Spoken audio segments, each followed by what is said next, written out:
she had to stop being a kid and began being an adult. Crystal Diaz, my older sister, had to take care of her three younger siblings because my mother had to go to work.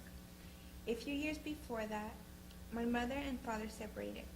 At that time, we lived in Rio Bravo, Tamaulipas, and as a result of the separations, we had to move to San Luis Potosí to live with my uncle, while my mother came to the U.S. to work. A year after that, my mother went for us, and we came to live in the U.S. with her. We had no family members to help my mother out with us, so my older sister had to step up and take care of us. As a kid, I always wondered why my sister never played with us and was always so mature for her age. Even when we went to places, she would always stay with my mom. The reason she did this was because she, at that young age, was already used to taking care of us. But as a child, or even in high school, I did not realize or appreciate what my sister was doing for us. The day I realized that all the past years, my sister had been like a second mother to me and my other siblings. It was my senior year. It was one of those times that my mother could not attend a school meeting because she was working. This was the year that my mother had just gotten 2 new jobs to support us. So my sister went in her place to the meeting.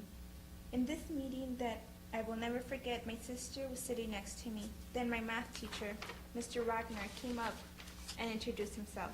But the thing was that he did it in a way as if my sister was my mother. Then I told him, Mr. Wagner, this is not my mom, this is my sister. After that, we would make fun of my sister, telling her that she was my mom. But then I realized that all my life she had been like a second mother to me and my other siblings. All those times that my mother could not be there, she was always there. I started appreciating what she did for me all those years and is still doing. Now I appreciate my sister for giving up her childhood and being like a second mother to us. We all now joke around with her and tell her that she's our second mom. Even my little brother goes up to her and asks for money or permission to go out.